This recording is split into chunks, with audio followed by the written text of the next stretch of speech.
Hi guys, good morning. നമ്മൾ Jackson squad youth എന്ന് പറഞ്ഞ പടം കാണാൻ വേണ്ടി വന്നേക്കാണ് കേട്ടോ. അപ്പോൾ വനിതയിലാണ്, സ്ക്രീൻ ഏതാണെന്ന് അറിയില്ല, നോക്കിയിട്ട് കയറാം. എനിക്ക് വളരെയധികം കാണാൻ ആഗ്രഹമുള്ളൊരു പടം ഉണ്ടാകും. അടുത്ത കഴിഞ്ഞ് വരുന്നുണ്ട്. അപ്പോൾ ഞാൻ എന്തായാലും ഫസ്റ്റ് കഴിഞ്ഞ പടം കാണും. എനിക്ക് ഫസ്റ്റ് പാർട്ട് ഭയങ്കര ഇഷ്ടപ്പെട്ട സ്ക്രീൻ ടൂലാണ്. ഞാൻ ഓൾറെഡി ടിക്കറ്റ് എടുത്തിട്ടുണ്ട്. ഇന്ന് തന്നെ ഈ സിനിമ റിലീസ് ഉണ്ട് കേട്ടോ. അതും കൂടി കാണാണ്ട് ഞാൻ അത് 12:45 കാണുന്നത്. ഇപ്പോൾ 10 മണിക്കത്തെ ഈ ഷോ. അതിന് ശേഷം ഞാൻ ഇതും കാണും. ലാസ്റ്റ് മണിക്കൂറുള്ള ഷോ ആണെന്ന് തോന്നുന്നു. ടിക്കറ്റൊക്കെ ഫുൾ ബുക്ക് ആയിരുന്നു. എനിക്ക് ഫ്രണ്ടിലാണ് സീറ്റ് കിട്ടിയത്. ഗൈസ്, അപ്പോൾ സിനിമ കണ്ടു.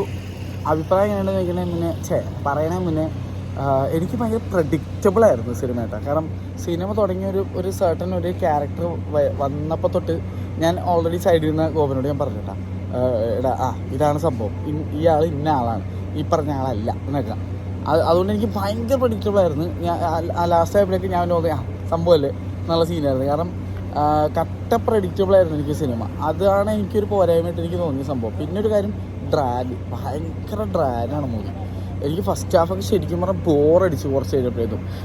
ബാക്ക്ഗ്രൗണ്ട് മ്യൂസിക്കൊക്കെ നല്ലതാണ്, പിന്നെ ജാഫർ ഇടുക്കിയുടെ അഭിനയം നല്ലതാണ്. പക്ഷെ എന്നിരുന്നാലും അവസാനമൊക്കെ ആയപ്പോഴേക്കും ലൂക്ക്മാൻ്റെ കുറച്ച് ഫൈറ്റ് നന്നായിട്ട് ലൂക്ക്മാൻ ചെയ്തിട്ടുണ്ട്. പക്ഷേ ഒരു വെച്ചുകെട്ടൽ ഫൈറ്റ് പോലെ എനിക്ക് ഫീൽ ചെയ്തത്. കാരണം എനിക്ക് ഫീൽ ചെയ്ത കാര്യം പറഞ്ഞത് അതെന്ന് വെച്ചാൽ ഭയങ്കര ഓവർ ഡ്രമാറ്റിക്കായിട്ട് എനിക്ക് ഫീൽ ചെയ്തു. അതൊന്നും അവിടെ വരേണ്ട കാര്യമുണ്ടായി, അല്ലെങ്കിൽ ഇങ്ങനെയൊക്കെ ചെയ്യേണ്ട കാര്യം ഉണ്ടായിരുന്നില്ല. പിന്നെ കുറേ ഇങ്ങനെ മാസിന് വേണ്ടി ചെയ്യുന്ന മാസ് പോലെ, അല്ലാതെ ഒരു നാച്ചുറൽ ഫീൽ കിട്ടിയില്ല.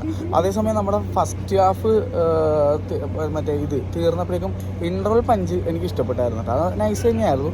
പക്ഷേ എനിക്ക് ത്രൂ ഔട്ട് മൂവി ഭയങ്കര പ്രഡിക്റ്റബിൾ ആയിരുന്നു. ഞാൻ പറഞ്ഞത് എന്താണോ ആലോചിച്ചതോ അങ്ങനെ തന്നെയാണ് മൂവി എൻഡ് ചെയ്തത്. എക്സാക്ട്ലി സെയിം ആയിട്ട്. സസ്പെൻസ് ഒന്നും എനിക്ക് സസ്പെൻസേ അല്ലായിരുന്നു, അങ്ങനത്തെ സീനായിരുന്നു. അപ്പോൾ അതാണ് എനിക്ക് മെയിനായിട്ട് തോന്നിയത്. പിന്നെ നല്ല കാര്യം, ക്യാമറ വർക്ക് നല്ല ക്രിസ്പ് ആൻഡ് ക്ലിയർ ഷോട്ട്സാണ്. അത് ഫോക്കസ് ഔട്ടാണ് സംഭവങ്ങളൊന്നുമില്ല. ഭയങ്കര ക്യാമറമാനും എഡിറ്ററിനും നല്ലൊരു കൈയടി. കാരണം 2 പേരും ഈവൻ കളറിങ് ചെയ്തൊക്കെ വെച്ചാലും ടോണൊക്കെ നല്ല കിഡിൽ ആഡ് ചെയ്തിട്ടുണ്ട്. നല്ല ഭയങ്കര വൈബ്രൻ്റ് ആയിരുന്നു. നല്ല കളർഫുൾ ഫ്രെയിംസാണ്. നല്ല എന്താ പറയുക, ഞാൻ പറയാം ക്ലാരിറ്റി. അതായത് ഒരു നല്ല തിയേറ്റർ കണ്ടു കഴിഞ്ഞാൽ ഈ സിനിമയുടെ ഔട്ട് എടുത്തിരിക്കുന്നതിൻ്റെ ഒരു നല്ല ഇത് കാണാൻ പറ്റും. കാരണം അത്രയും നന്നായിട്ട് തന്നെ അതിൻ്റെ ഒരു പിക്ചർ ക്വാളിറ്റി ഉണ്ടായിരുന്നു. അതെനിക്ക് ഇഷ്ടപ്പെട്ടു. അപ്പോൾ പിന്നെ ഞാൻ ഈ സിനിമ ട്രെയിലർ കണ്ടിട്ട് ഞാൻ വന്നത്. എനിക്ക് ട്രെയിലർ ഇഷ്ടപ്പെട്ടാണ് ഞാൻ കാണാൻ വേണ്ടി വന്നത്. പക്ഷേ ഈ ഒരു പ്രഡിക്റ്റബിലിറ്റിയും ഡ്രാഗ് ഒഴികെ നിർത്തിക്കഴിഞ്ഞാൽ കുഴപ്പമില്ലാത്തൊരു മൂവി, ഒരു 1 ടൈം വാച്ചബിൾ മൂവിയായിട്ട് എനിക്ക് ഫീൽ ചെയ്തുള്ളൂ. പിന്നെ ഞാൻ പറഞ്ഞില്ലേ, ഇത് തിയേറ്റർ കാണാൻ വേണ്ടി അതൊക്കെ നിങ്ങളുടെ ഇഷ്ടം. എനിക്ക് തോന്നിയെന്ന് വെച്ച് കഴിഞ്ഞാൽ ഭയങ്കര ഡ്രാഗ് ഫീൽ ചെയ്തുകൊണ്ട്, അതായത് ഇപ്പോൾ ഞാൻ OTT-യിലായിരുന്നു കുറച്ച് സ്കിപ്പ് ചെയ്താനേ തോന്നുന്നത്. ഞാൻ പൊതുവെ അങ്ങനെ സ്കിപ്പ് ചെയ്താണല്ല, എന്നാലും ക്ഷമ കുറച്ചൊക്കെ നഷ്ടപ്പെട്ടുമില്ല. കുറച്ച് കാര്യങ്ങളൊക്കെ ഇങ്ങനെ സ്പീഡപ്പ് ആക്കിയാൽ നന്നായിരുന്നു എന്നൊക്കെ തോന്നി. അതാണ് എൻ്റെ അഭിപ്രായം.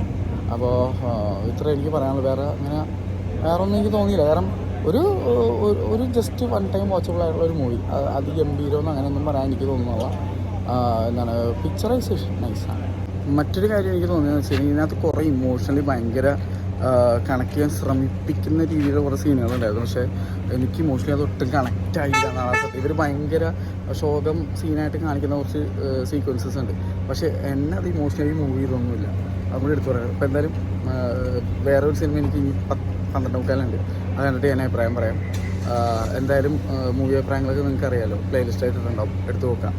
അപ്പോൾ വേറെ വീഡിയോ കാണാം. Bye bye.